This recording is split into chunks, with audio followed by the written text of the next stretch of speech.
Welcome back to another episode of Nap Time with Dr.Miyabe Shields and myself, Dr. Riley Kirk.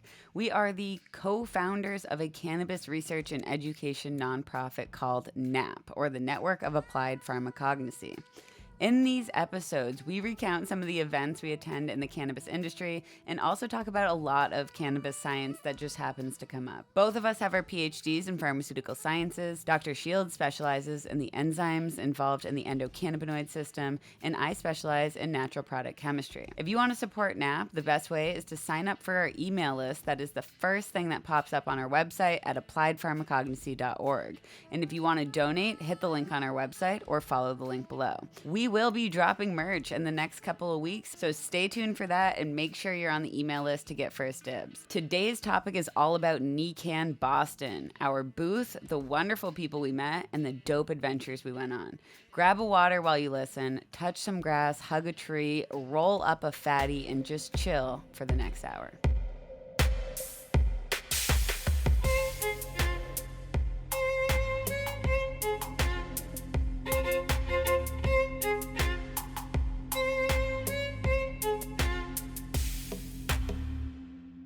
Yeah, this episode is about NECANN Boston, which is really special because Boston's the closest city to both of us. I lived in Boston for a long time. When we met, I was living in Boston, and now I'm just north in Salem, but Boston is very much so our city that we spend a lot of time in, and so it was really great. This event honestly exceeded expectations. It was in every way. Unreal, and for East Coast to show up in this way, hell yeah, really proud. It was really, really cool. Sick. It was so much fun. So we're gonna talk about all the fun things we did, but first we're gonna light up, and I would like to have a shout out to sponsor of this podcast. This is Chill Pipes, and I actually just tried to record an ASMR video filling it with snow, and then halfway through there was a major so the ASMR video has that's okay, the thought was there, but it's filled with snow. Snow is still in here, and it's Chill Pipe, so it's a steel pipe, it's insulated, and yeah, I'm ready to hit this. Definitely drop proof if you have a cat. Just saying, I think a lot of us, I have a glass bong here, which I'm gonna actually hit a dry herb vaporizer out of from Vapvana or Vapvana. So thank you for this. This is my first time trying this type of dry herb vaporizer. Dude, ball vapes are sick. I'm into my ball vape. I told you it earlier. It is the thing that helped me get through the neurodivergent psychedelic conference day of which I loved, but just was a long day. And that ball vape was and the flower in the bong with the chill pipe that Miyabe's hitting right now is grown by Professor P with Dynasty Genetics. It's a strain called Kiwi, and it is amazing. If you like sativa type uplifting flower, yeah, Joey, you should leave. This is buddy. Not your vibe. Bye, bud. Come on. See ya. I'm glad. He hates the smell of weed, which is great because dogs shouldn't be, inhaling a bunch of smoke. But he just has attachment issues, so he always wants to be here. He'll just be lying right over there, looking at us. So I had some of this kiwi from Harvest Cup last year, Professor P, and it is a unique one in flavor and in aroma profile. And yeah, I love that this is metal. Shout out. Yeah, and it's cold. It's very, very cool. I mean, I have an ice catcher in my bong at home, but yeah, that one has an ice catcher. All right, let me hit it again. Oh, that feels great. We actually have been smoking a lot of CBD and CBG flower lately. The next bong with the vape banner that we're going to hit has the CBG Gurus bubble hash on top. And that I love that. Dude, I cannot wait to talk about the CBG Gurus. So they are seasoned sponsors of Naptime Bioactive podcast. And they are also a cool fucking duo in cannabis. When you said that, when we were well, it was after we've been hanging out with them for all day Friday and all day Saturday. And we were just talking about how much we love the Gurus. And I was saying, it's really, really cool that they're another duo in the cannabis space because we're a duo in the cannabis space. Typically when you think of one of us, you think of the other because we do a lot of things together. And they're just the same way. And in this space, having someone to go to events with, to help, look after things with, to do things with, to talk about ideas. Like, it's super valuable, and like we talk about trust all the time, and having somebody that you can trust consistently is like so valuable. And it's also kind of cool because being known as, like, we were walking on the floor and it was insane when we walked by, and we heard like a couple people actually, but people being like, whoa, like those are the cannabis scientists. And it's like, wow, that still takes me by surprise. Honestly, it's like, we're like, where?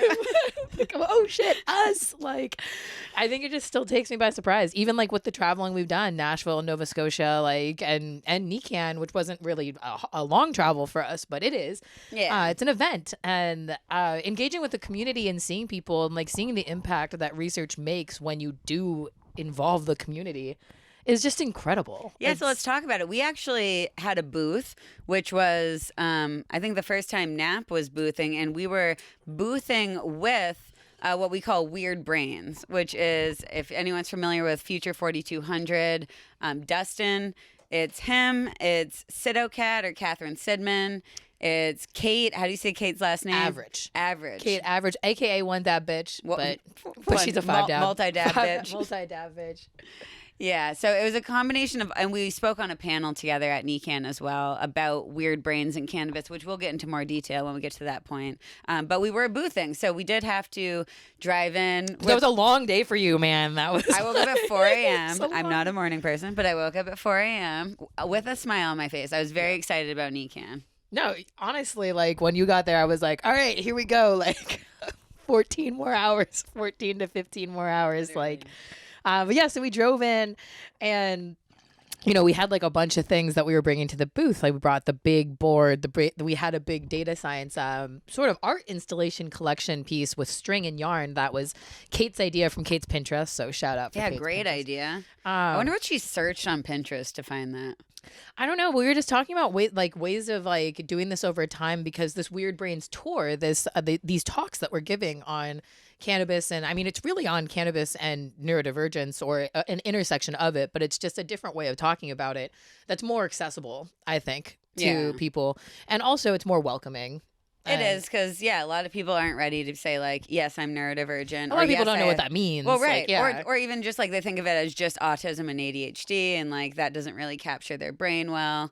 But like a weird brain, there's a lot of fucking awesome weird people in cannabis, dude. And so we met up. We went to go get the banner, because the back of our booth has this like large, awesome, sick banner. And Ryan, who made our banner from Label My Bud, was there at Kate's. So we just swung by to pick it up. So we were going to be the ones first at the booth. And yeah, we took a dab with Ryan. That literally was nice. Showed up at the door and Blueberry. they're like, "You want a dab?" We're like, absolutely. Yes. Yeah. Oh my god, blueberry. It was nice. That was really nice. Like, and everyone has these Puffco custom Puffco pieces. Ooh, like the glass man, part, it's cool. Like for a dry hit, and I haven't really seen these, and I'm like, okay, how do we get our hands on one of these? Because they're clean. So cool looking. It was I mean, it's beautiful. for the Puffco Peak, and like I love that the way that hits, but like the custom nature of it is really cool, and you can pick your size, shape, Puffco color. has this other one for the Proxy that's really cool now, that like is a bowl thing. Yeah, but I was like, that looks neat, like a teapot. Very cool, very scientific. I saw the things on their page. Very scientific. But yeah, so we picked that up, and then we were driving, and we were like, oh, the parking spot was like kind of far away, and I was like, oh, we have a lot to drop off, like more than one trip. We were a little scared. scared. There's just two of us, and we were like, and it's like it's like the city, huge, downtown Boston. And like a huge plywood board. It's heavy. And then there were like nails sticking out of it, different angles, because let me tell like, you, like it was a project I did on my own, and I was proud of it. And like 8 tote bags of different sizes. A princess bag. A princess, like literally just scrapped together. So funny. But then we rolled up, and there was a spot literally right in front of the door. Like I was like, this never happens.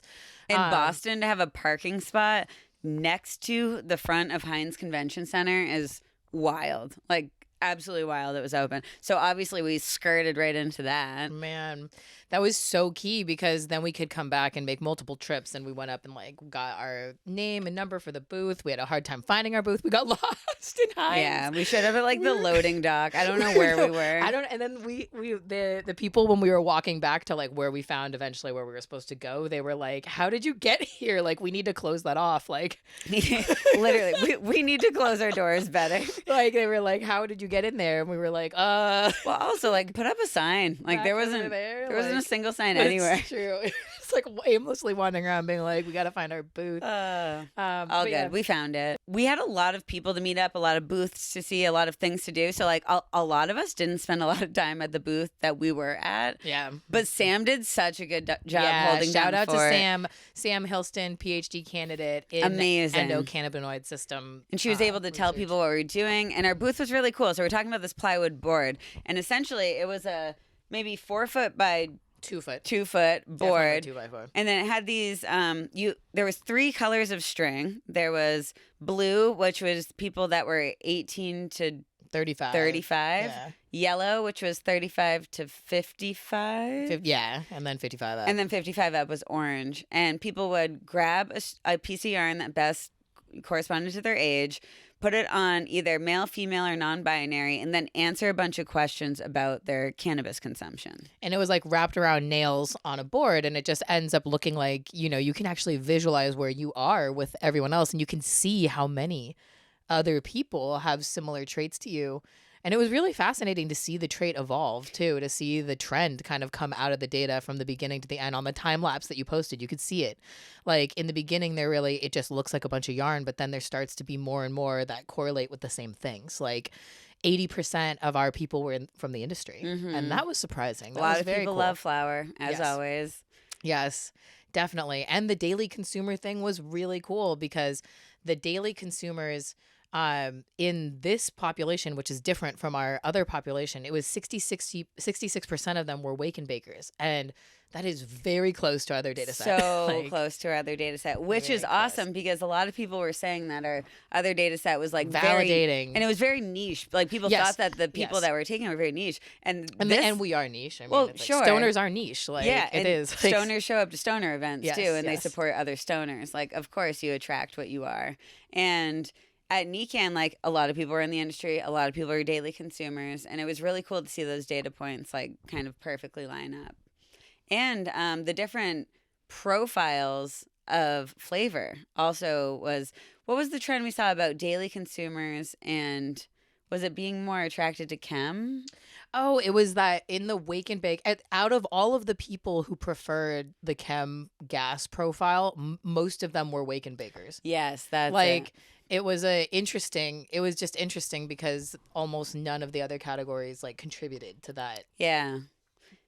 To that. Oh, and if you want to see all of that data, definitely sign up for NAP's email list by just going to our website, and it will just pop up. So just fill that out. You can see upcoming events, and you can also get all the data that we're working on just emailed right to you. And we won't bother you too much, I swear. Whenever we launch studies and stuff too, if we're ever recruiting for things, because we have like a bunch of different really interesting plans. So that was cool. And I mean, that was another thing that was cool about being at NECANN was talking to people about like the trajectory of what we're doing, because we were really kind of quiet. This is our first conference since when we were at MJ Biz last year. We actually weren't allowed to talk about the nonprofit. Like it was a difficult time for us because it was just we don't have to go. But we were also wearing. But we were also wearing the jackets that were. Oh wait, okay, we're gonna talk about the jacket. Yeah, we were so quiet as I turn around. We were like. And there's a giant girl smoking weed on the back of a mushroom, sitting on a giant mushroom. So this is what happened when we started and launched the nonprofit. We weren't telling anyone that we were going to do it because we were like, oh no, we have to like launch it with this study, and there's this whole thing. And also because we hadn't done all the paperwork to like, get it out the door. Like it all happened exactly in the right amount of time. Yeah. With the right, it was like fate. It was like a fate type thing. But when we were left unchecked to be like, what type of branding do we want to do? We're so productive when we're high. And then we design logos like a girl with 2 faces sitting on a mushroom smoking weed. 2 faces, one on the back of the head. And we were like, yeah, but it means so much to us. Why are we discriminated against? And then meanwhile, why are we we're being frustrated that we're being discriminated against while also having emails that are Cannabichem and Project Chronic 420. So we're like, it's so funny. It's just like, okay, maybe really testing people.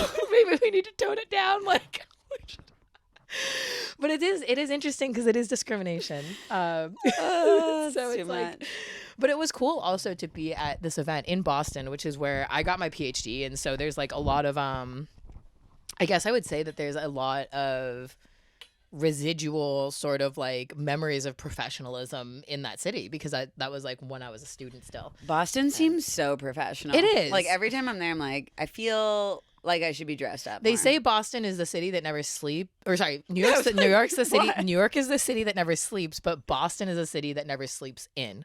Like everyone is like up in the morning running and like. There were so many people running. So a lot of people with dogs too. A lot of people with dogs running. Oh yeah, I mean I like love Boston. I've lived there for a long time, and the culture of professionalism there is on another level. It has a lot to do with, I mean, there's a lot of reasons for it, but it's a lot to do with academia because Boston is a very academic city. There's like the most colleges there. Like, and if it's not academic, it's startups, which is also like grind. Yeah, the culture. How about that? It's the culture of the work. And there's two very different populations too. I mean, like, because the working service labor class like group in Boston, like that's like one of my favorite communities. Yeah. Like, good fucking people who like know how to do almost everything and just like interestingly and like loyal and like compassionate and like will help you like okay. Yeah, so then we went out before our panel and we were smoking. We were like having a sesh outside and that was cool. We were just kind of like all vibing, and I think that to be able to smoke, like talking about this in a manner of like of being able to have honestly for me what I consider a medicine, but it's also just like community builder. Yes, like it's I mean it's like, oh, we should definitely talk in depth about things. Cool. Do you want to go smoke outside? Sure. Giving public presentations is hard. Like doing these things, like it's not always like, you know, and like we're comfortable having like chatting with each other, like that's but this is easy, when but there's it's different people staring at you. It's different. It's a nerve-wracking thing. It's anxiety provoking. And then also like when we're at the conferences, it's amazing to talk to people, but like a lot of people want to talk to us, which is awesome, and that's why we're there, but it's a lot. And so like clearly it helps me in that social situation to just be blazed as fuck, like as high as I possibly can be. Helps actually. When they are too, honestly. Yes. Yeah, it helps when the other people are too. And that's kind of how this community of weird brains and like the idea of the weird brains started when we all like kind of got together. I feel like it started when we got together at MJ Biz and recorded 100%. those. And it was like, we vibed together. And like the panel went really well. Like,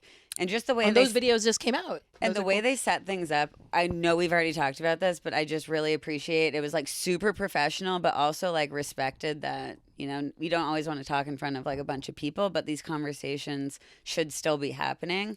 And the way they set that up was super conducive to it, of just having like good camera equipment and a panel set up.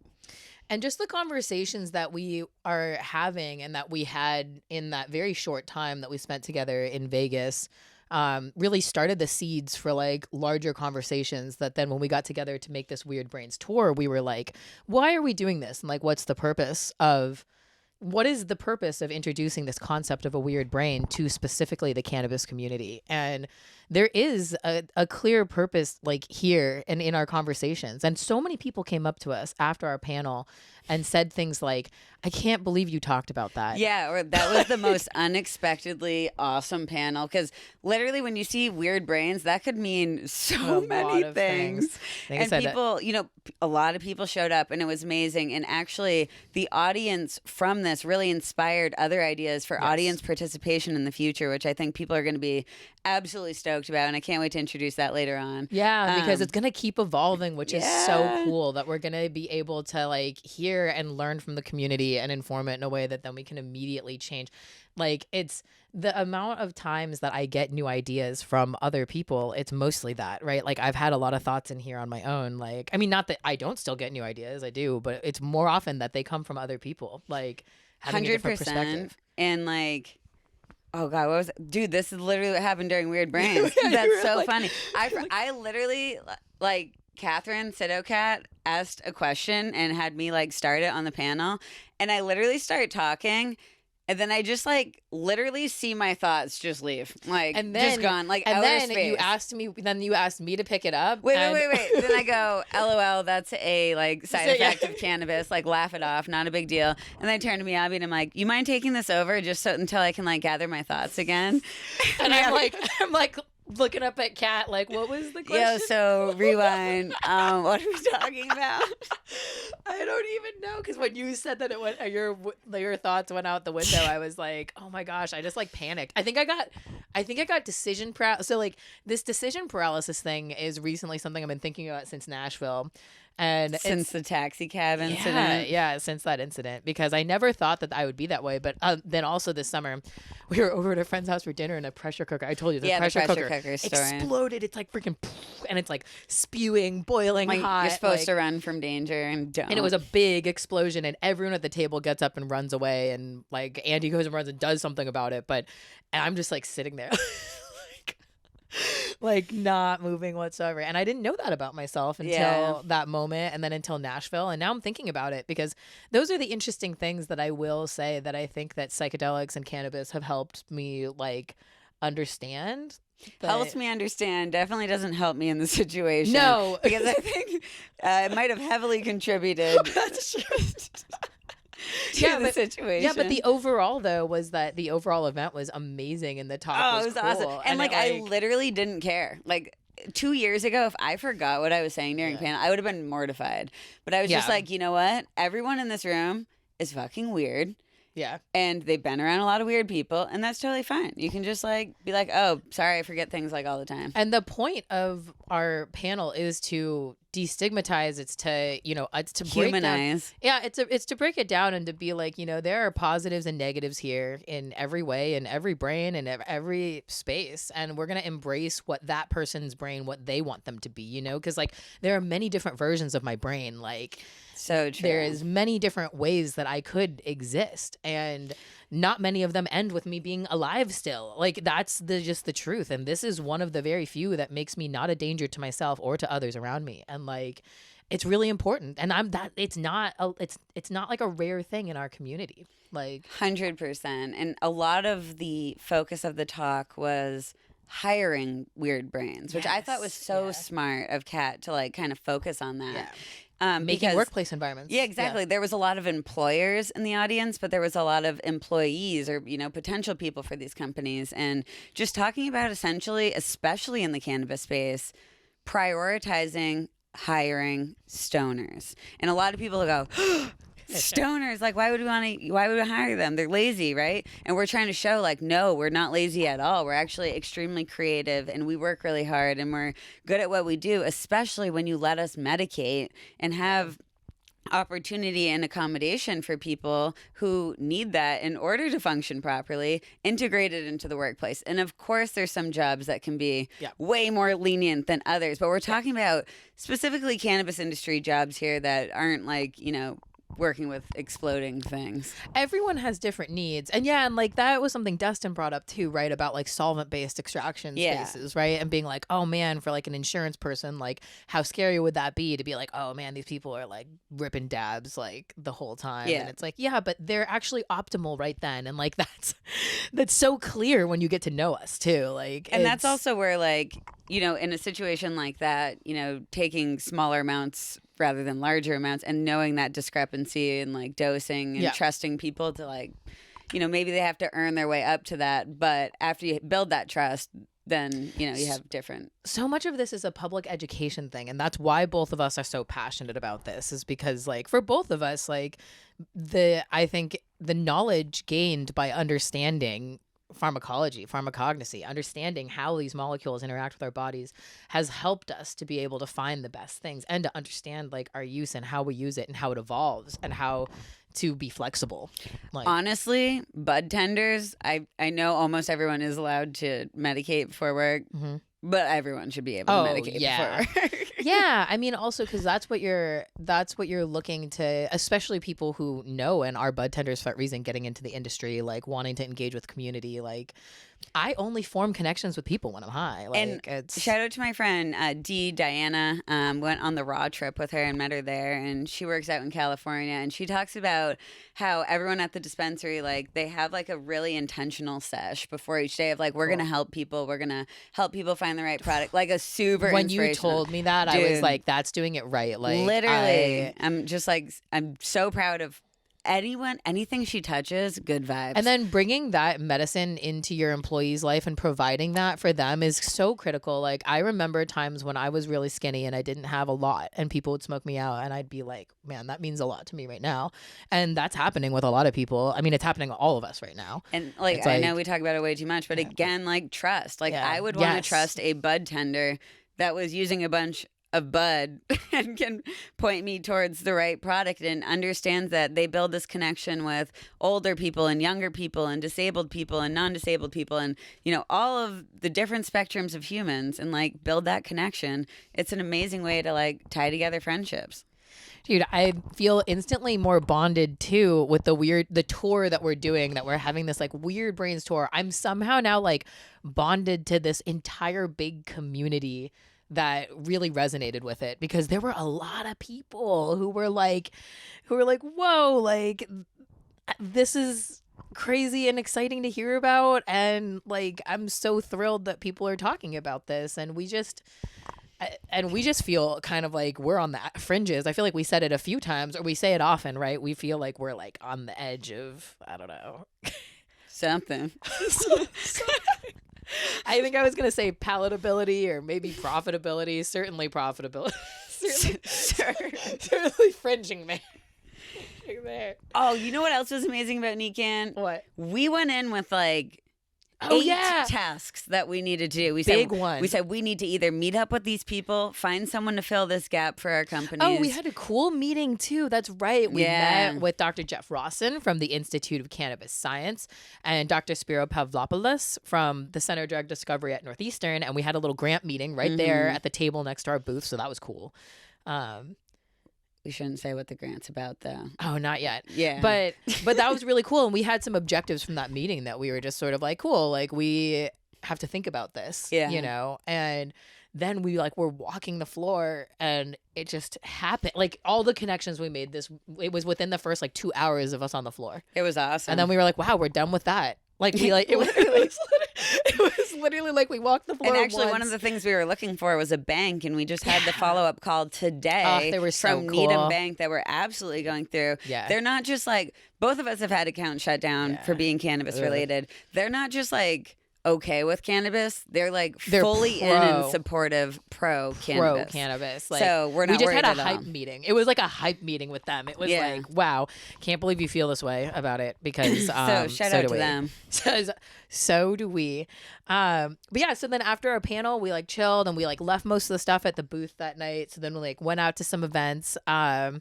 We're chilling out. Saw Megan Dobro looking like a presidential candidate, giving out giving out stickers that said "I smoked" with a checkpoint, looking like I voted. And I thought I'll put that in the YouTube video. I thought that was hilarious. Yeah. Oh, and then it was cool to meet V. Yes, that was cool. David Camp Canna V also went on the road trip with him. Got to know him very well, but he is so cool. Rolls the best blunts. Don't you forget it. But he had his Puffco Proxy there. The wizard one. He was there with Fernando, who is a musician. He had a bunch of Puffco. Kirk, they had a bunch of hash. They had a bunch of flour. We showed up with some awesome flour too. That was a great meetup. It was so cool. And like Fernando and I have a lot in common. Like there's a lot of things in common. I also play guitar, and I saw one of his like live Twitch streams, which I'm going to get into Twitch, I think, now. That was my first Twitch ever. Cool. I've never seen one. Have you seen one before? Twitch. It was cool. He had all these like sound effects and like it was fun. And I mean, like super talented musician, and I love playing music with people. That's another way I bond. That's smoking cool. with people, and then smoking and playing music with people. That makes sense. So yeah, it was so cool to roll up, and they had a rosin-infused chocolate fountain. A rosin-infused chocolate fountain. So Fernando makes Riley one. Well, right, everyone else is scared of it, and I'm like, yeah, whatever, I'll try it. That sounds fun. And I was like, I'm gonna try the most minuscule amount of it that I possibly can. I did not try a minuscule amount of it. Dude, Fernando was like, you got to get in the crevices. He takes there's like 3 pieces of fruit, puts it on a skewer, dunks it in once to the fountain, lets it dry for a second, then dunks it in again, twisting it, getting all of the things together. It was delicious though. The chocolate was actually amazing. And then we ended up.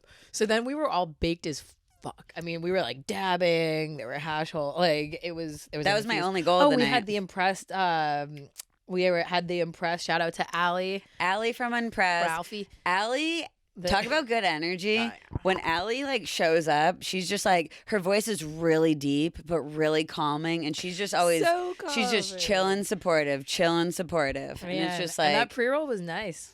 yeah, she's awesome. Permanent marker. That was what it was called. Was that? Wow. I think. They won some things. Not number one. They like got placed in something. Yeah. Oh, man. I forget what category. But yeah, so we were all baked as fuck, right? And like we were rolling. It was Riley and I, and then my partner Lane, and then Sam, who is the PhD candidate, was boothing with us, and we were all like walking through. And I guess we were just hanging out, and and Kelly comes up and is like, yeah. Well, it was right after the fountain. You guys were talking, and I was like staring off into space, and she comes up to me and she's like, I loved your panel talk today. Blah, yeah, blah, she blah. came to my talk the next day. Yeah, too. and she's like, this is so, I loved what you guys are doing. Love, blah, blah, blah. Like, again, hyping up, whatever. I'm like, awesome. Yeah, thanks so much. Awesome. Then I see you guys stepping away, so I'm like, oh, I'm gonna bounce, but like, great to meet you. And then I go and meet up with you guys, and she shows up again, and I'm like, oh, cool. Like, I just met her. Her name's Kelly. Hi, everyone. This is Kelly. Whatever. Okay. Then we go inside because it's pouring rain. Yeah, we were just chilling. We were like sitting for a little bit, just like hanging out. And like in the lobby. we already ate dinner, and she was like, would you want to like get a drink and have dinner? But it was very much so like, let's go do this. And we were kind of like, okay, yeah, like we'll sit down with you and hang out for a little We bit. thought she was like really hungry. And yeah, and also it was really fun. Like she's a really awesome person. Yeah. But like give a detail. But I thought she was really cool, so it was really fun. But yeah, then we sit down to eat, and then her I guess her friend came right then or something, and then we're at like a table, and we thought she wanted to get a drink and eat dinner, right? Yeah. So it starts at Sam. She gets a dinner and a drink. Yeah. Goes to me. I'm like, I guess I'll eat something. I get like chicken fingers and Lane and I a get some drink. food. You guys get something too. And then it goes to her, and she's like, oh, I'm good on food, and I'll just do still water and a sparkling water. And we're all just like looking at each other like, wait, why are we here? And then we finally get our food, and we take like one bite, and she's like, I gotta bounce. And then runs off, and we're like, what? All of us are sitting there like, we're all sitting there like, did you understand the interaction? Or did I understand? So anyway, then we had a second dinner like on accident. It was a really cool vibe though. It ended up being a great dinner. It was so much fun. And then we were so tired, so we were like, we're gonna call it on this one. Plus we got up early the next morning. Like that was a quick freaking turnaround. Like 12:30, 1 o'clock, and then we had to be up at it's like probably like 7. I think I got up at 7 or something. Yeah, 7 for the bacon brunch. But let me say it was worth it. 100. I would wake up at 8 a.m. or %. I would wake up at 5 a.m. every day if that's how my day started. It was 10 out of 10. Honestly, like Best event of the it was crazy. NECANN. Yeah, it was. It also was like the other event that I've thought was like, I was thinking about it was super chill. Is that when we were in Vegas too? Like their events was like. It's so good. Shout out to Kate. Yeah. So Kate Average and GLG right? group. Saying Yep. that right? Yep. Kate. Operator Academy. Kate. Yeah, set up the entire thing. Puffco was there with a dab bar, and they were not dispensing small dabs. They were not making them small. They were like globbing out dabs, man. and it was honestly it was great. awesome. She like The had, food was great. oh my god, Like, it was cool. There were so many different people from the industry there, but also like people who really represent the culture of the industry. That's what was so apparent at that event. It was like extremely like vibes were on point. Indoor outdoor space, like it was Smoked a cool vibe. salmon with like cream cheese. I'm sure the only picture of us from that was after we had taken like 2 dabs. 3 dabs. I don't know how many. A lot. Yeah, and then we hadn't eaten anything that day, so we only had dabs and coffee in our system. Not enough And then we coffee are looking over the food, and both of us are just so hyper focused on the food. We're like, oh my god, this looks amazing. And then Dustin's in the background being Dustin in that picture, and it's like, I don't know how his mouth smiles so high. It's like up here. I love it. I do too. It's like an Ed and Eddie smile. Oh man, it was a good. So I just think it was a good time though, and that picture is hilarious because we're like so definitely. I'll put that one in the YouTube. Definitely a single focus moment there was going on. But yeah, so after the bacon brunch, we went over to Canna management group. So shout out to Angela, and we're there and saw a few people speak there, which was cool. I really support like what that community does. Yeah, and bringing people together. I love Angela. She's amazing at event planning as well. And like her like it's just the way she talks about community. Like it's a really intentional thing. And the way she talks about her brain. Yeah, and like true. Essentially how much she's been through trying to find something that worked for her, and cannabis is the only thing. And she has like severe ADHD. Like she's just like just see her personality is like she talks in 4x speed. I'm just like that it's like so many thoughts. Like, and that's the thing about the amazing thing about our industry is that it is neurodivergent in ways that I think is like so beautiful because I only like neurodivergent brains. Like, and a lot of event planners have really ADHD or that like similar neurotype in general. They're able to then hyper organize and like plan all the different things together. Oh man, it's interesting. That's funny.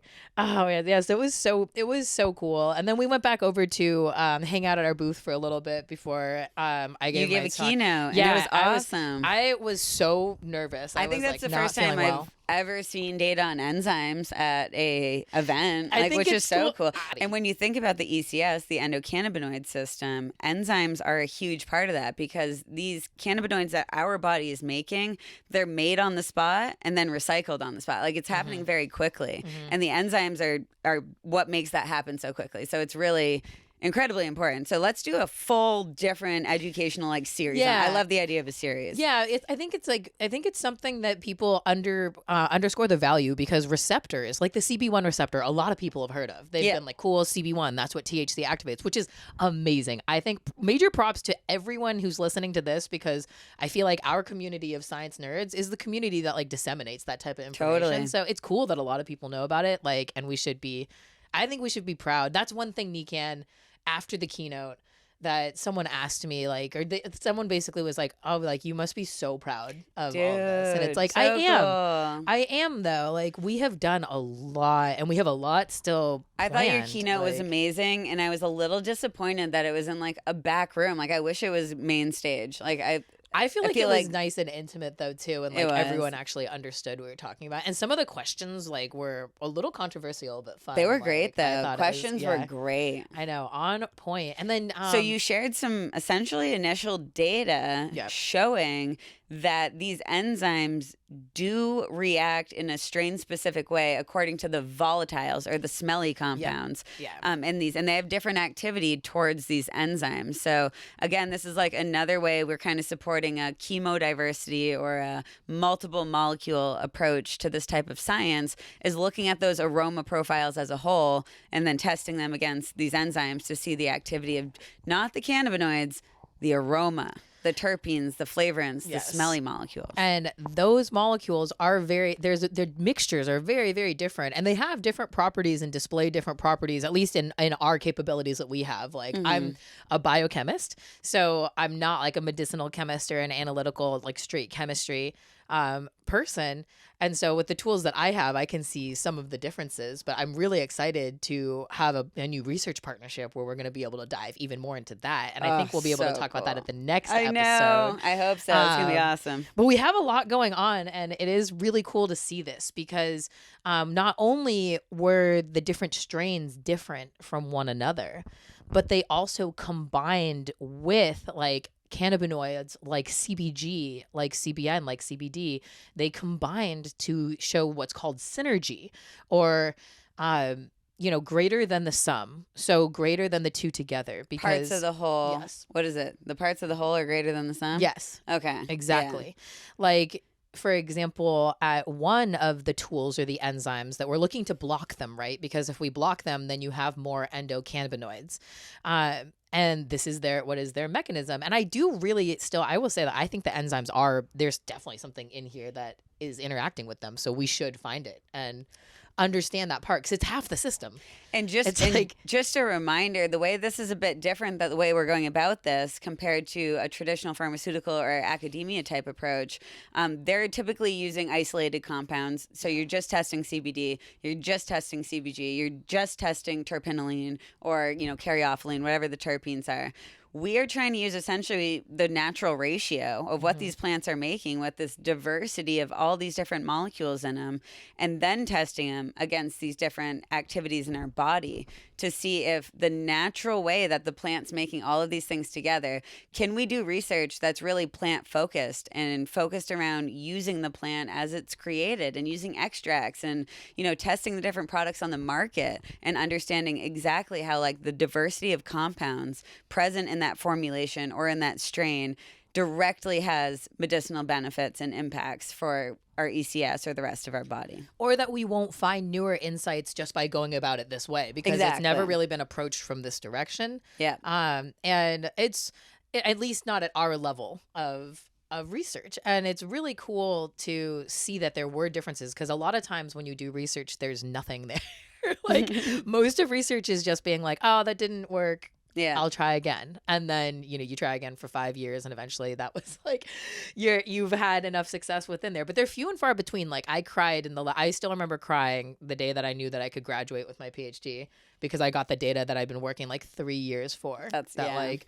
Those feelings, like grueling. I remember it from getting a band on a gel that I was running, and the band showed up, and I literally was like, "Me too! Oh my god, me too!" It was for me. It was a SDS page, and I hate how so much of it's just blinded until that last point. until you run the actual dye, and then you like see. Like, You're looking at it, and you're like willing it. You're like, be there, be there, be there. Oh man, no, Oh, that's science though. Like, yeah, it is fun. It's exhilarating. It was cool to bring that level of science to a general public event, because this is structural biochemistry. It's pharmacology. It's a really complex topic, but I think everyone was with me and everyone still understood what was going on, which is cool, because we should start understanding this. Because the second part of my talk was about how we are different, and how we should start understanding that, and how that interacts with all of these things, the receptors, the enzymes, the molecules, and the chemodiversity in the cannabis plant. Like our chemodiversity in our own brains is vast. Yeah. Crazy vast. No, that was awesome. Huge. And it fits in with the weird brains thing. It's like it was really cool to see that community impact. And as we like wrapped down NECANN at the end, I think it was like a very similar feeling to Nova Scotia, where when we like can see the people who listen to the information that we put out there and benefit from it, it's crazy. It's also cool just how willing people are to like share and share their stories and partake in like our data collection, and most people talk about it too. Exactly. And just like share what they think. Exactly. And shout out to Dab Cowgirl, because we got to meet her on the floor of NECANN. Her energy was like so right. Oh my gosh, her outfits were like,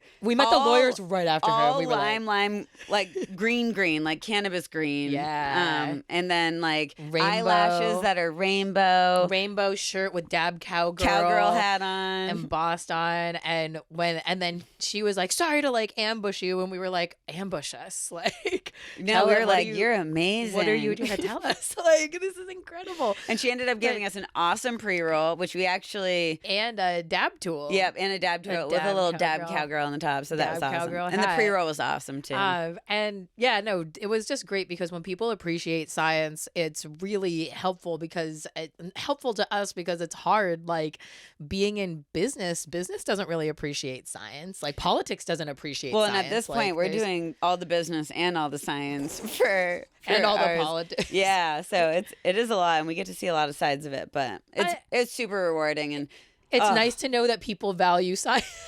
Yeah. So that people value it or can see the perspective that we're taking on it as valuable. Because the reason why the system doesn't see this perspective as valuable is because they don't think that we're valid people, or that like they don't value our opinions. Yeah. Like, and it's a little bit like.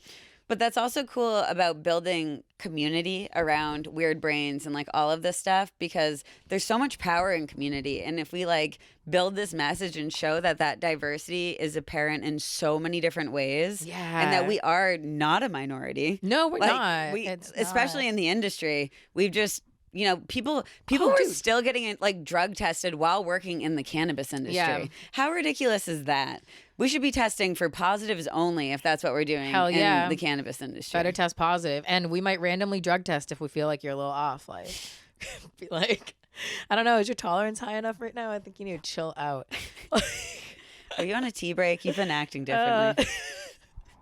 Do we need to talk about this? No, so it is though, it does feel important to be representing like our group of our community of people, because in our data that we took at NECANN, a huge majority of the people in the industry were daily consumers. It was very cool. It was a large percentage and of people that you would not look at and think that they're daily consumers. It was 69%. Yeah. Yeah, that's like pretty high. And of those 69% of people, there were 80 people there, and of them 66% were Wake and Bakers. And those that data point that you told me in the first ever nap time, or the second nap time, one of the early ones though, and I was like blind reacting to that one made me like cheer. That like, was fun. I was like, yeah, because I didn't know the data, and I was like, oh shoot, you knew some of the data. Like, is it cool? Yeah. Like, and it was just like so cool. literally 15 minutes of crunching numbers, because I was like, that's fun. Man, no, that was fun, but I don't know what a lot was going on in that time. And I was like, that was the first time with that data set when then we packaged it and we were making the poster that I felt proud. Yeah. Of almost anything in this way, like, which is really crazy, but a really special thing and really cool. We have rebranding now. Like, I'm even more proud looking at her stuff and like our logo. And again, shout out to Rachel. Oh, the dog and cat are chasing each other.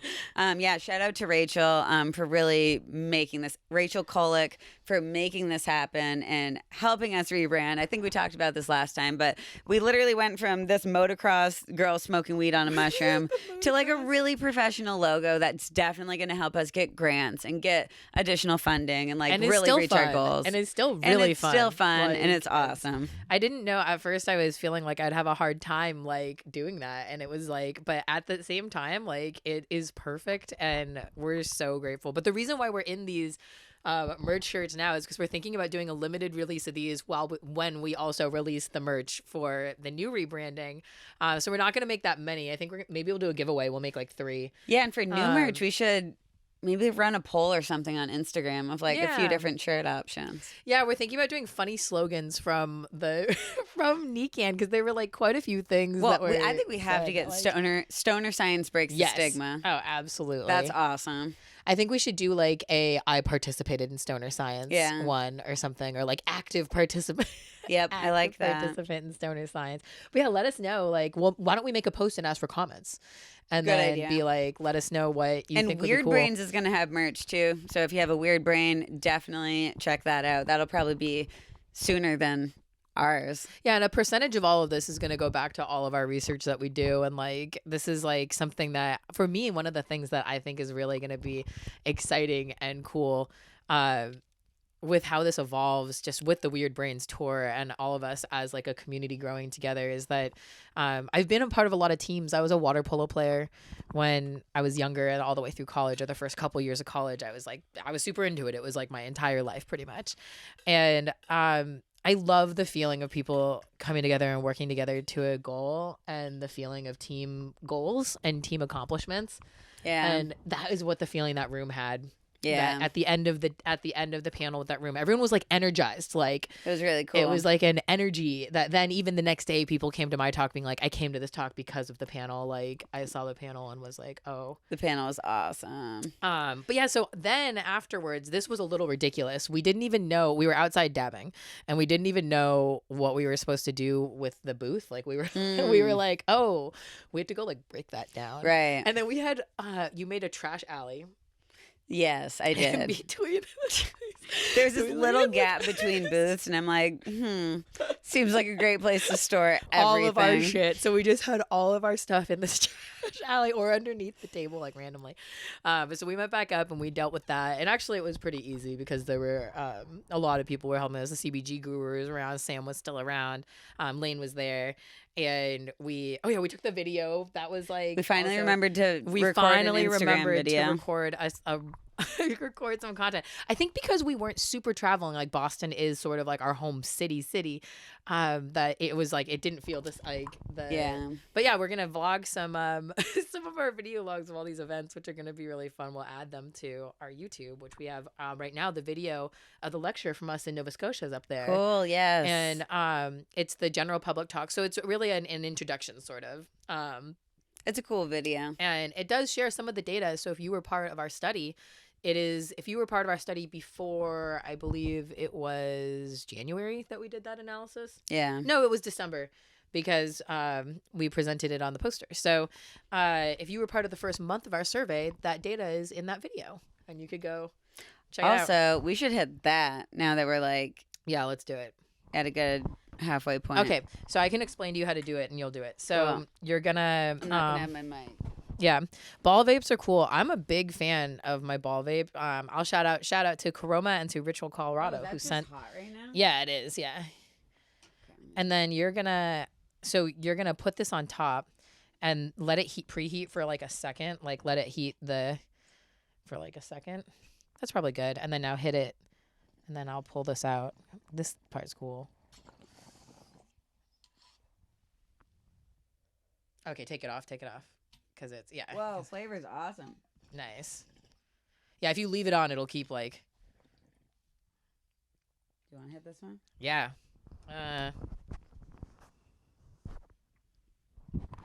Wow. That flavor's awesome. Oh, that's great. That is Cali weed from Moon Made Farms. Okay. It's called Tuscan Gelato. Oh my gosh. It's outdoor grown, but it's so flavorful and perfect. It's some of the best weed I've ever smoked. I'm obsessed with it. Not just that strain, everything they grow is like so flavorful. That's and that amazing. brings it out so crazy. I've hit that in the volcano. I've hit that rolled up. I've hit that.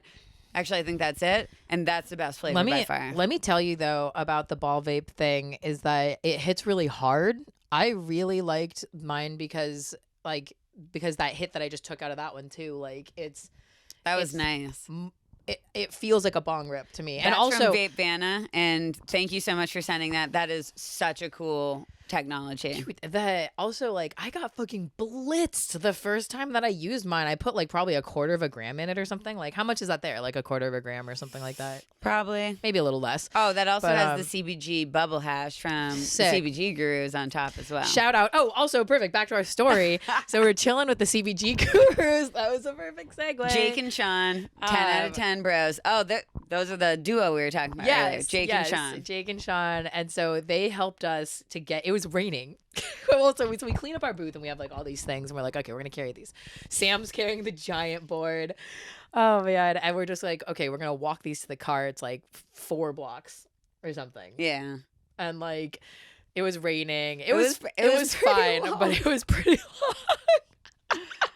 So we dump everything in the truck. Yeah, we put it away and then we lock everything in there, which we'll come back to all the things that we locked in there later towards the end of this story.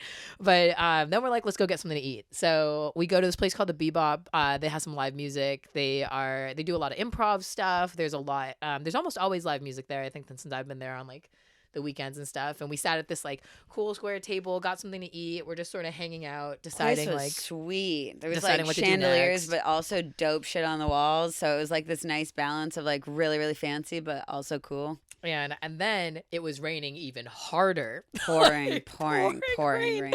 Like just absolutely straight pouring rain. And we're like, okay, we're gonna go to this. The Verb Hotel was where the party was, and so we were like, okay. So we're walking there, and it's just everyone's like drenched pretty much, like especially Sean, especially Sean. But we get to the well, Verb that's because Sean was the only one not under an umbrella. Like everyone else was under umbrellas, and Sean was just walking without an umbrella. And he we get to the place, and the event was outside. Yeah. And we were kind of like, that doesn't look fun, we actually, at all. I don't think so. So then we were just like, all right, let's roll up a bunch of stuff. I can't wait to learn from Jake how to roll, because that was my New Year's resolution in the weed world, was to learn to roll fatter J's. And literally when Jake was rolling up, I'm like, can I sit next to you? And I'm just sitting on the floor next to him, staring at him, watching him roll. And it's so simple. It's just like, he does it the same way everyone else does, but the wooden tips, I think, make a huge difference. Okay. Yeah, I'm excited because a new life goal of mine is to be concentrate rich enough that I can learn how to do hash holes really well with that donut. Get that donut on the on the inside. Major goals. So we were hanging out. It was like cool as shit. He rolled up like 7 fat joints in like 10 minutes. Yeah, then they told us to stop rolling up in the hallway. So then we had to piece. Yeah, so then we had to piece. We smoked on the way to the arcade. So this arcade is like literally like Lane and I, it's like a thing for us. It's a space for us. We have gone there with a lot of people. I went there on like my best friend's bachelorette party just earlier this year. Like Lane and I've been there with like, so it's just it is a place. It's like I was like, so oh my gosh, we're ending up at this arcade. That's the most amazing thing we go through, and there's a security guard. Like you have to like scan before you go in and take out everything out of your pockets whenever. It's such a trip in there. And we're 4 people, 6 people coming from a cannabis conference. So we're pulling out of it. I think my pockets had at least 4 lighters. It had multiple chillums, random nugs of weed. Weed. I'm literally like, oh, I like wasn't expecting this, and then just like dump it into this thing. And then the guy was so cool about it though. He's like, dude, I always want to work weed events, but they never call me anymore. And like, he's like, just to let you know, if you're gonna vape, just go in the bathroom. And we're like, okay, cool. Like, thanks for the info. And so we go up and we're playing games, and we're also like, we're on our schedule, which I think Jake said that he was. I don't know. We'll have to ask him. But it's like, for the conference, like what we were saying earlier about our dosing schedule, like in the earlier episode, like it really is about like a good level of a mixture of things that make your anxiety very low. I would say that it's about, for me, it's about social anxiety and like the joy that comes out of that. And like opening yourself up. Joy. Like being able to like show your personality. Empathetic, like. Yeah.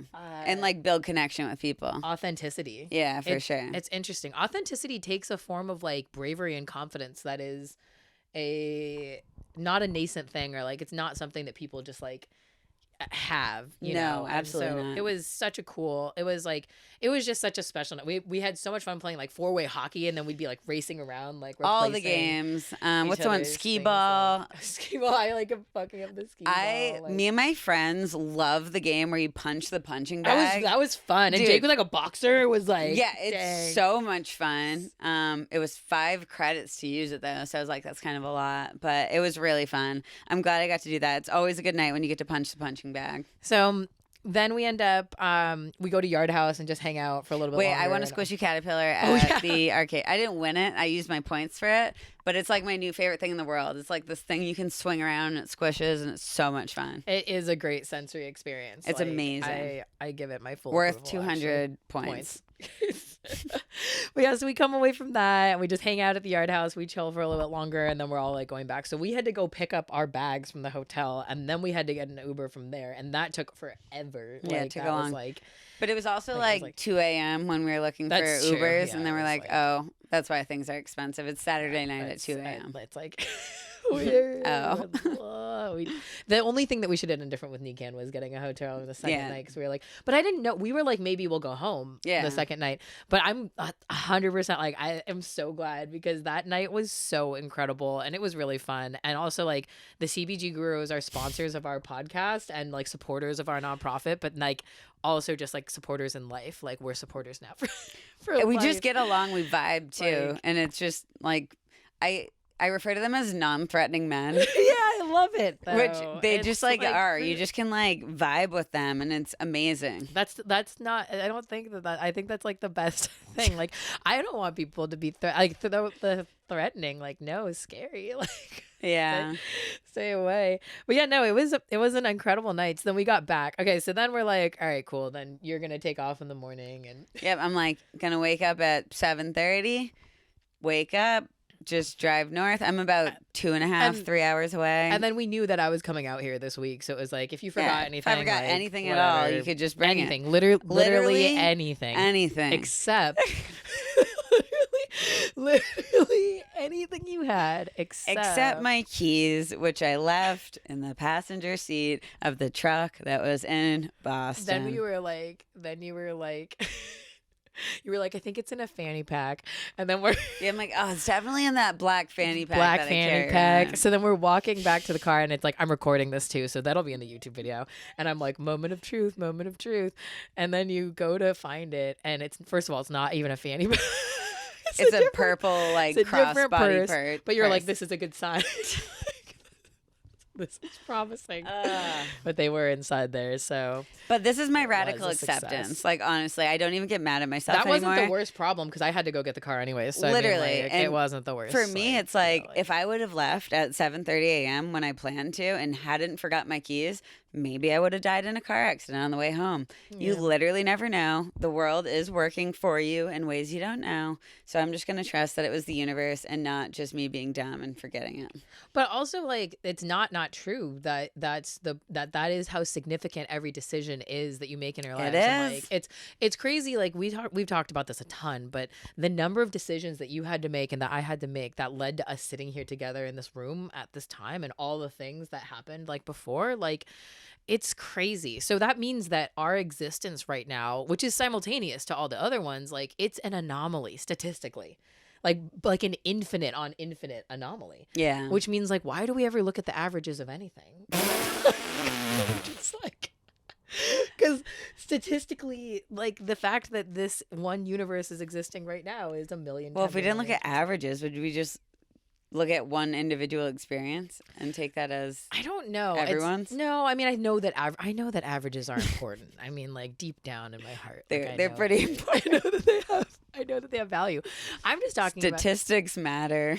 I'm talking about specifically for the human brain and for the idea. We were talking about this with the gurus, like with Jake and with I'm forgetting this other guy's name, but the idea that you only know the experience that you have Yeah. in your brain, and that it's called epistemological solipsism. That's its like philosophy term. Damn. But it's cool if you're interested in it. It's a cool thing to read about, because you know, we don't know what it's like to experience, and we do don't know even that it's know, vastly like, different. Like, Is it different colors? Is it different like vibrance? Is it different? Even that, and then the way they interpret, every single person interprets every experience, makes it a completely different experience to them compared to us Like, ourselves. so this is one that we talked about with the gurus too, that it was like, I don't have a inner monologue in my That's the in my wildest thing in the brain. world. It's not words. I definitely have inner stuff. I think Sean was like, I don't believe that. Somebody was like, oh, I don't believe that. Like, that happens. How does that happen? And then I was like, oh, Miyabe doesn't have an internal monologue. Yeah. And they're like, what? And you're like, yeah. What do you say? You thinking? I think it's like maybe music might be the closest thing to what I would understand it as. The emotional stuff is definitely music. How about that? My emotions are music, but I don't really know what the thoughts or words are, because like they feel like maybe like fireworks, or like they're kind of like, it's not a train. I've never understood that train metaphor. What's the train metaphor? A train of thought. Oh, a train of thought. I've never understood what that meant. I don't guess get I it. always thought it was like just a few thoughts around the same thing. And I think that the lack of internal monologue is why I can sometimes struggle with communication, because I can't hear the words before they spew out of my mouth. Like, they become words as they come out of my mouth. I think them at the moment that I say them.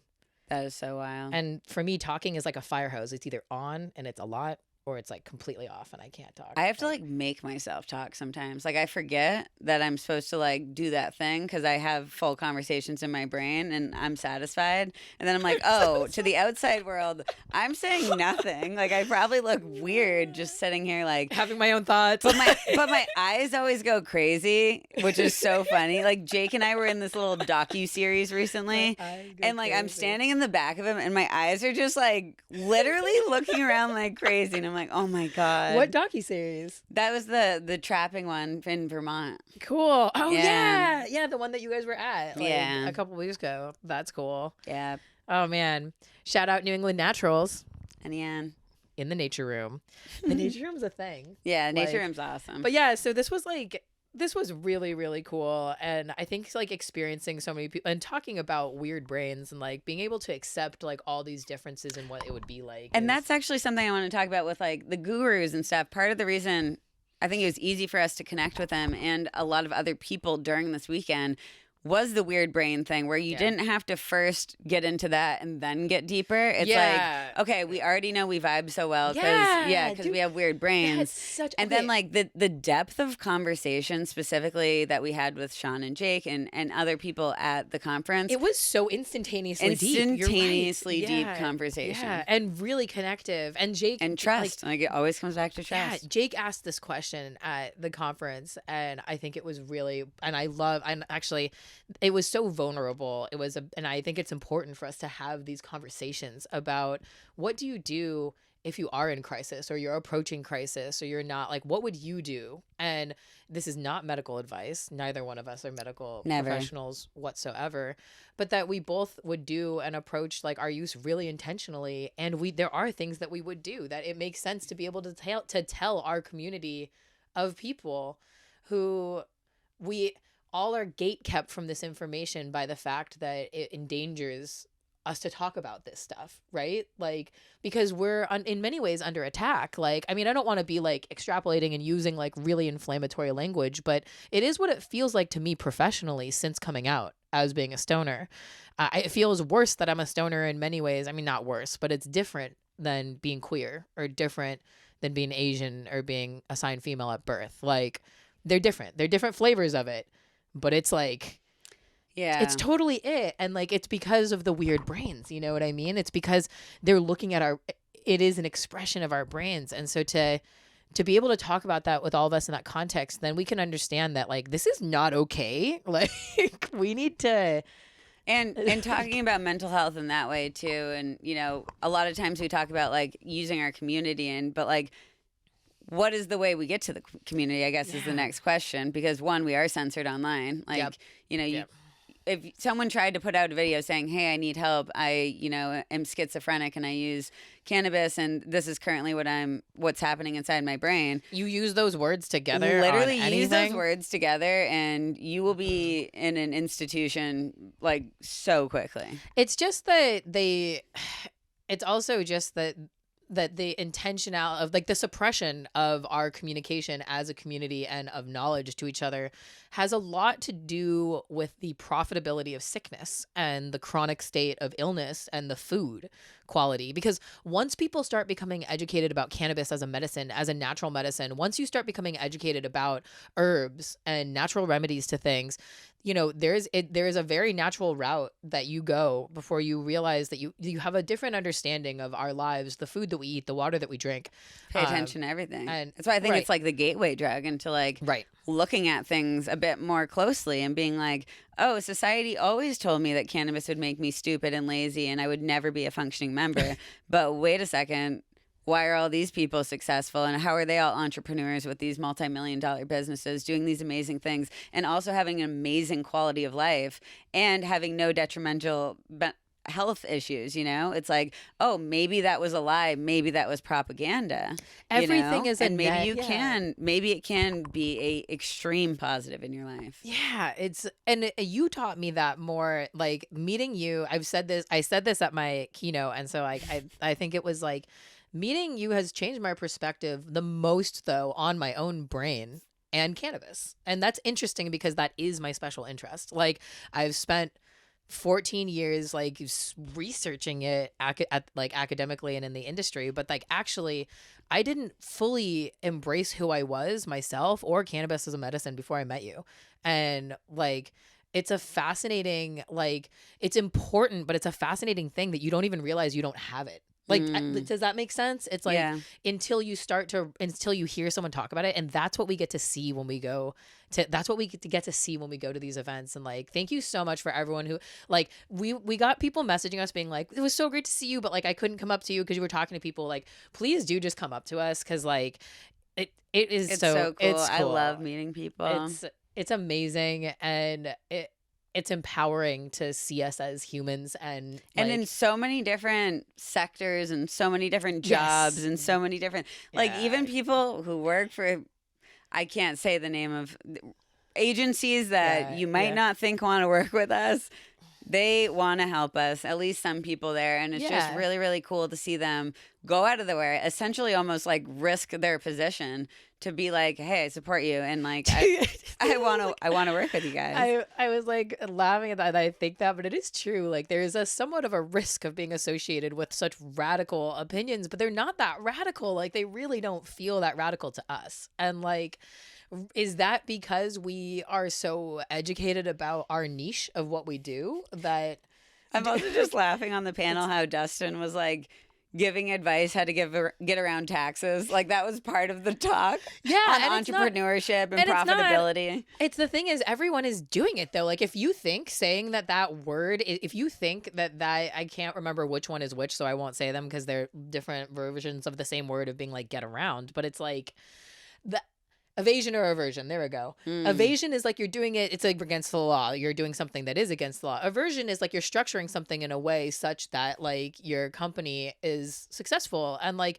that is what these big companies are doing too. I mean, the only reason why we still have to like file our own taxes, like that whole workload being put on us is like. And we got there talking about. And I know I just mentioned this, but like how a lot of people with, quote, weird brains are entrepreneurs so that they can set the lifestyle that they need to be productive and to have a happy life. They can set that up and still do what they want. And the cannabis industry is such a great place for weird brain entrepreneurs. And I think we need to, raise the voices a little more. And we need to support it. Yeah. And it needs to not go away. Like the culture. And support in a way like Dustin is and talking about taxes and way to like save money in tangible. That way. And then also like the reason why the Weird Brains tour with the job and workplace. So workplace accommodations are important to us because we think that it's something that should change, especially in the industry. Like you should have access to be able to use cannabis throughout the day. But the second thing is about integrating stoners into these spaces that then are created for stoners because they are scarce. It is difficult to work with neurodivergent brains. So like we've come across people who have plenty of different and interesting tactics, like how Devin like really thoughtfully thinks about her. Like she thinks about everyone on her team. Yeah. She knows their brains and thinks about them. Like what's the test called? The survey, the personality quiz. Yep. Yeah. And then she that's how she solves conflicts, is understanding the different types of personalities at the company and how she can help. How she can see their side of it. And that was so, I mean, we learned so much from Devin in Nashville. But it was like those things that, and this is what we're saying about interacting with the community. It's like there is a turning point. It feels like momentum and there's a lot changing and a lot of things going on. And a lot of people said it this year at NECANN, when it was closing up, like, wow, the energy this year was unbelievable. The energy is different. And it was like palpable. Like it was crazy energy this year. Oh, I'm like getting the chills thinking about it because it was really fun. And like, and it actually is great that was that energy because we're going to another conference really soon and we get to kind of harness that and bring MJ Unpacked. And that is going to be a really, really fun talk where we're going to talk about the data from the study. And I'm really excited because we're actually going to start packaging that to publish. Yeah. Which means that it's going to be in a next chapter. Now, if you took our study, if you participated in it already, when we start this new chapter, you can actually re-enroll, and we are going to be able to allow you at the end to like buy a data report of yourself, like within the study. And we're hoping that this will be like a tool for medical professionals. We're hoping it's like a communication tool for tool. you and your physician or whoever you're meeting with to kind of show how cannabis has helped you and what your dosing regimen is. And kind of just use it as a tool to make it a little more professional and easier for you to communicate. And eventually, if enough people do that within their doctors too, there will be, and if you are okay with sharing that data anonymously, the doctors themselves will have a database that they could work from. And that is always helpful. And right now, because we aren't being truthful, and also we have to feel safe around our doctors. So that's something else that like should be. I think that doctors who support cannabis, medical doctors, should wear like a patch. It should be like a cannabis leaf. I think that'd be pretty cool. Or like something professional looking, like a little pin that had a little weed leaf in it. And then like, yeah, if I saw that on a doctor, I'd be like, hey, that's kind of cool pin, you know? Mm-hmm. And then the doctor can be like, oh yeah, would you like to learn more about medical cannabis? Like, I'm actually educated in this. Like, it's a specialty of mine, because it should be. And it is. Right now, doctors and MDs who practice they're all, the ones who are practicing in the industry and also in the industry are specialists. Like, oh yeah, very, very specialized. Cannabis is a complex medicine. And like, I'm just excited to see that we're going to have so much more of that. The more of us that actually can be sort of like interfacing with that community, if that makes sense. Like right now, so many people just don't talk about it. Yeah. They feel too scared to. And it is a scary, it is like a kind of scary thing. I get that. I'm not actually open and out with all of my doctors, Oh, I'm definitely not. Like and I've been different levels of being out with them about it. But also like I have a medical record. So I also feel like, that like, I think that I have a difficult relationship with doctors. Fair enough. Like, but it's not even their fault. Like they weren't even taught about cannabis, but like it's evolving now. And, I hope that they take the due diligence to get additional training, but unfortunately that's on them. So. Yeah. And I mean, I'm not going to lie. Like I've been told by a lot of doctors, like specifically psychiatrists, like a lot of different psychiatrists I've seen have been like, you're difficult. And I was like, no, seriously. Like that's what the person said to me when I got my most recent like clinical battery test. So the clinical ones, you go into the hospital and it's like over like 2 or 3 days, or sometimes it's in one day. It's intense. And it's like, I don't know, hours and hours of testing, and then they interview you. Sometimes they interview your friends and family and stuff. Dang. Yeah, it's an intense process. But yeah, basically she sat me down and was like, we won't ever know. Like it's impossible to actually like ever truly have a diagnosis. And I appreciated like that upfrontness. I was like, okay, that's kind of cool. But it does explain why like certain things don't work well in my brain. But then it's true of a lot of other people, like, and not necessarily everyone in the same way as me, but even in different ways, you know? And we should be able to talk about how cannabis is a reduction of harm, or can be, from that. Because if you're always on and off medication, or you're on medication but you want to be off of it, like that's not a happy, for me, like it wasn't a place in my life that I ever want to go back to. And I just would never. I would never even risk getting rid of the stability that I have now, like ever again in my life. Like, yeah. And people need to understand that it's not like it's not a small thing. It's preventative. Dr. Av Singh told us that, right? I really liked his perspective. I mean, it was very like traditional medicine type perspective, and I really appreciated that. It is. So, is there anything else you want to say about NECANN? I don't know. I think other than just that we're stoked for Atlantic City and Syracuse. Yes. Weird Brains are going to be there. Come interact with our exhibits and booths. And I think at both of them, we're having like a few different fun things going on. So sign up for our email list to hear about. That will be linked below if you want to do that. We'll probably have discounts for those events. I'm pretty sure we will. So, and they'll definitely be the first to get merch is the email list. So definitely check that out. But we'll record a nap time after MJ Unpacked, but thanks for listening. Thanks for the support. Bye. Peace, love, 420, mad love. Bye.